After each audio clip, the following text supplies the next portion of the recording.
Good evening, everyone. Welcome to WNWO News Tonight. I'm Bryant Madrick. A lot of news to get to tonight, but before we do that, let's first check in with meteorologist Joe Thompson, who has the very latest on the current conditions outside. Good evening, Joe. Good evening, Bryant. And the current conditions is burr. It's chilly out there tonight. It is going to be a cold one as we head through the rest of the overnight period into the start of our Monday.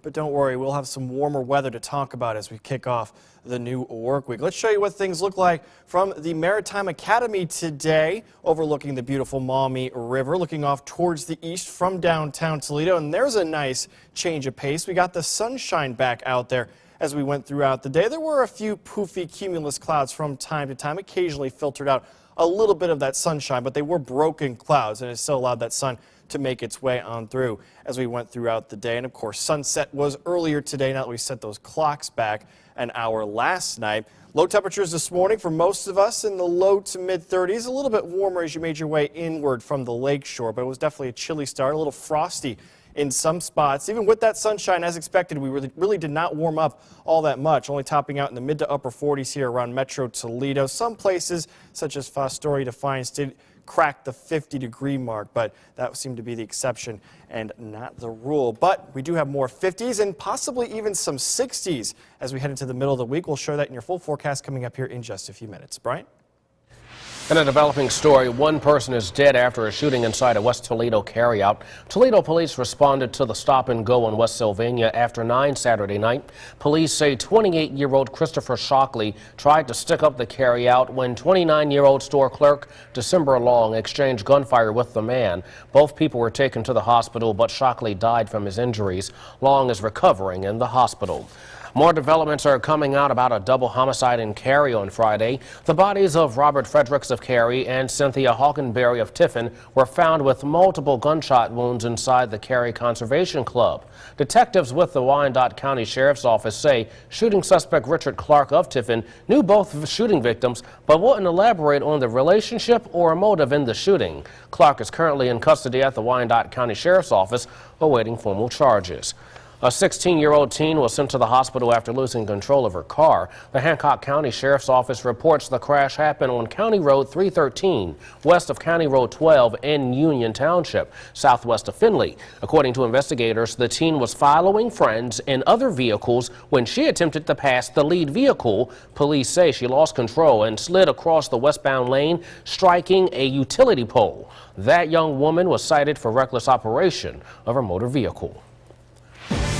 In Decision 2013, Toledo's mayoral race is in its home stretch ahead of Tuesday's election, and WNWO's Eric Wildstein caught up with candidates D. Michael Collins and Mike Bell as they made their final campaign push. The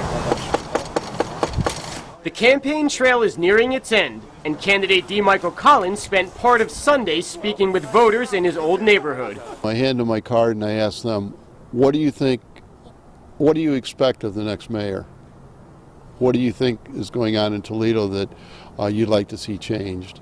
Changes like restoring a neighborhood that Collins says has suffered years of setbacks. This is not where I want to see Toledo 4 years from now. This is what I want to see developed so that it goes back to the neighborhoods that existed when I grew up over here. These homes are not, this neighborhood is not the same neighborhood.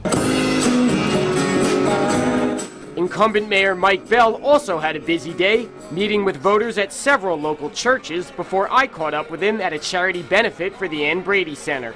You know, the last couple days are pretty intense, and what you want to do for sure on Tuesday night is make sure that you left it all on the field, and that's what we're doing. Bell has campaigned to convince voters to stick with him, his main points being that he balanced the city's budget, added more police, and has brought more business to Toledo. I think that we've gotten our message out, and I think people just have to figure out who they think can actually do what they say they're going to do. All I'm telling people is that I have a record of being able to get it done. Voters will cast their ballots by Tuesday and decide which candidate will guide Toledo through the next 4 years. Eric Wildstein, WNWO. Well, Mike Bell and D. Michael Collins aren't the only ones campaigning. Candidates for city council are also making the rounds. We caught up with city council candidate Teresa Gabriel Saturday, who explained to us her last-minute campaign plans, which would include visiting area churches as she did today as she tried to get her message out. Well, Northwest Ohio is getting ready for a big political visit this week. Vice President Joe Biden plans to visit a railway freight system in North Baltimore. The White House confirmed Biden's visit to the CSX Northwest Ohio Intermodal Terminal. It employs about 300 people and manages more than 30 trains a day, according to its website. Secretary of Transportation Anthony Foxx is also expected to be on hand for the visit to talk about the importance of infrastructure. Well, the Washington State Department of Transportation closed the Evergreen Point floating bridge on Saturday because of extremely high winds and waves. Some people even abandoned their vehicles on the bridge, which was reopened after about 2 hours. Mitch Pittman has that story. Huge waves kicked up from the windstorm battered the floating bridge all morning. And at 11, WashDOT shut it down in both directions. I live down the street here, and we heard a lot of creaking noises going on. Couldn't figure out what it was. Brad Husick found out what was making the noise. Your eyes aren't playing tricks on you. That's how much the bridge was swaying back and forth. I've lived here 12 years, and these are some of the highest waves I've seen. I don't even remember, to be honest. It's been a while. Savannah Barker looks out onto 520 from her apartment and says that view is plenty close today. I wouldn't want to drive on 520 right now, so I'll just say that. Traffic was backed up for miles, but even as drivers trudged through detours, some were happy about it after braving the bridge earlier this morning. It was dangerous, and the wind was crazy. You know, I could feel the car going like this, you know. So it's good they closed it. I think it's great. It's inconvenient, but it's great that they closed it. And about 2 hours later, just after 1 o'clock, winds died down enough to let the first cars back through. A pretty blustery day. WNWO voted outstanding weather operation in Ohio. Here's your WNWO forecast. Hi, everybody. Well, we've had 3 consecutive days that have, for the most part, been overcast on the gloomy side, but we finally got those clouds out of there today. The downside to losing those clouds, well, it does tend to make it a little bit colder as we head through the overnight, as those clouds do like to radiate a little bit of heat back to the surface. And it's already pretty chilly out there right now. Let's show you current temperatures on our weather bug network across Northwest Ohio. And for the most part, just about everybody has slipped back into the 30s as of the midnight hour. Of course, we're on a little bit later because of football, so I guess it's already officially Monday, and it is a cold start to our Monday. 36 right now in Defiance, 37 in Wallbridge, 37 as you work your way into Monroe County into Ida, Michigan. We're seeing fairly light winds. They're generally out of the east-northeast, anywhere from 3 to about 8 or 9 miles per hour. Those winds will remain on the light side here as we go through the rest of tonight. A few more temperatures for you. We're 39 degrees in Toledo, Oregon, one of the few places hanging on and in the 40s, 41 as of the midnight hour. Monroe holding on at 42 degrees. But again, once you get away from the lake, you do see temperatures falling back into the 30s. 35 right now in Van Buren, 33 for Fostoria, just a degree above freezing right now in Fremont as well. So it is going to be a chilly night. Switch over to triple Doppler radar. We do see things are crystal clear and dry across Northwest Ohio and Southeast Michigan. We're not worried about any rain here as we go through the rest of this evening. Skies have cleared out for the most part, maybe a few high clouds starting to trek on in from the west. These clouds are way up in the atmosphere, really won't have any impact on us, but more clouds as you work your way back towards the Central Plains. That's sort of the leading edge of our next storm system that's going to be taking shape over the next few days. Now, it's nothing immediate. It's going to take a few days to get here. It's basically just going to be hanging out in the Great Plains here over the next few days. But as we look at your forecast, things are going to be dry here in Northwest Ohio as we go through our Monday and even into the day on Tuesday. So you don't need your umbrella here for the start of your work week. But here comes that storm starting to take shape as we go into Tuesday afternoon. Still well off to our west by that point. But by the time we get to Wednesday, especially around the lunchtime hours when this system will start to push its way into our area, and we do expect some widespread rainfall, some gusty winds as a cold front makes its way on through. But that's a couple days away. For the rest of tonight, we do expect clear, calm, and cold conditions, the 3 C's of meteorology, most of us waking up to below freezing temperatures for your Monday morning. So if that cup of coffee doesn't wake you up, just pop yourself outside for a minute. That should help to wake you up. Temperatures climbing into the mid-50s as we roll our way into Monday afternoon. Do expect mostly sunny skies, maybe a few high clouds throughout the day, but again, no precipitation expected. A little bit of a breeze possible as well from time to time out of the southeast, occasionally from around 10 to 15 miles per hour. Tuesday shaping up to be the nicest day of the week, times well with it being election day. Highs around 60 degrees. Clouds will be increasing, though, as we go through the day Tuesday before that storm system arrives on Wednesday. And during the afternoon and especially evening hours for Wednesday into the early morning hours on Thursday, we do expect widespread rainfall across the region. Then temperatures do fall back. We do dry out as we head into the day on Friday, but highs only reaching the upper 40s. We do briefly return to the 50s for Saturday before a weak system moves in for the end of next week. And at this point, does not appear to be anything significant. May spawn a couple spotty showers and knock us back into the 40s. But once we get back past next Sunday, it does look like we do have a stretch of dry weather as we go into the middle of November. Brian? We like dry weather. Thanks a lot, Joe. Well, the calendar says November, but today was Halloween in many communities throughout Northwest Ohio. Coming up on WNWO News tonight, thousands of youngsters went trick-or-treating. We'll have the story straight ahead. Also, the healthcare website will be shut down again. We'll tell you for how long. Topping our Metro report on this now Monday morning, Halloween was in full swing back in Toledo Sunday. Children were trick-or-treating throughout the Glass City after festivities were postponed on Thursday. The mayor consulted with other city leaders and decided to push back Halloween events to Sunday after there were threats of thunder, lightning, and high winds forecasted for Thursday. We come here all the time, and it's pretty fun. We get to walk up and down the streets, and we get to go to the schools. They be having lights. Nice costume there. Well, other cities and towns throughout Northwest Ohio also held Halloween events Sunday because of Thursday's storm threat. On Monday, Findlay and Napoleon will hold their Halloween festivities. Bikers took to the streets of Toledo for the 24th annual Toy Poker Run. The event is the largest and longest running motorcycle run in Northwest Ohio. Bikers paid $10 to ride, and that money benefits children served at the harbor. There's so many kids out there that are in need, and me coming from that background, I understand it and I reason with it, and that's why me and all these guys come out and enjoy the run. Well, the mission of the harbor is to offer services to children and their families at home, in the community, and in school. Well, it's time to dust off those rakes and leaf blowers. Starting Monday, the city of Toledo will begin the 2013 leaf collection program in West Toledo neighborhoods with a 43613 zip code. Residents are encouraged to bring leaves to the streets now for collection crews. The leaves should be raked to the edge of the pavement on uncurbed streets and just over the curb on curb streets. The city urges homeowners not to place leaves on any boulevard or cul-de-sac.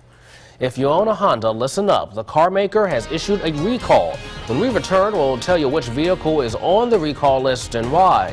Also, which film is the king at the box office? A look at top flicks is coming up. Welcome back, everyone. More than 50,000 fleet-footed runners crossed the starting line of the New York City Marathon, a new record. That story tops a look across America. The 26.2-mile course took them through the city's 5 boroughs under the watchful eye of an increased police presence. Officers on buildings and in towers looked down on runners and spectators, while those on the ground inspected bags and credentials. This year's security budget doubled to about $1 million. The marathon did not go off last year. It was canceled at the last minute due to damage from Superstorm Sandy. Listen up to this if you own a Honda. Honda is recalling more than 340,000 Odyssey minivans, a software problem with the vehicle stability assist system. And the 2007 and 2008 models can cause the minivan to brake suddenly. The fix won't be available until spring. Honda will notify owners now about the recall by mail and share steps they can take to avoid the problem. Now, you can log on to recalls.honda.com to get more information. Meanwhile, healthcare.gov will be down for maintenance overnight. That's according to a message posted at the top of the Obamacare website. It says the online application will not be available from 1 to 5 a.m. Eastern Time, and the message indicates Sunday won't be the last time the site goes down. The message does say that the Marketplace call center will remain available during the web outages. Healthcare.gov has been plagued with problems since it launched October 1st. The Obama administration Nation wants to have the kinks worked out by the end of November. A new sci-fi film is the weekend's movie box office winner. Ender's Game debuted with a take of $28 million. The movie version of the popular novel features Asa Butterfield and Harrison Ford. Jackass Presents Bad Grandpa came in second for the weekend. The hidden camera fake geezer comedy earned more than $20 million. And Las Vegas with Morgan Freeman and other genuine senior stars earned more than $16 million to take the third spot. All right, a lot of obviously good movies always, but there was also some good entertainment tonight on our game. What a Sunday night football game. I really don't think anyone expected it to be that entertaining, and that comeback with Indy. And amazing game. A shout out to the former Southview Cougar, Griff Whalen. He is a Colts receiver. He had 3 receptions for 32 yards in tonight's game. Good stuff. Pretty good. And coming up next in sports, the Tigers, they have their new manager. We'll hear from him and also some Toledo basketball. Women's team, men's team both had exhibition games tonight, and we'll share those highlights. That's next.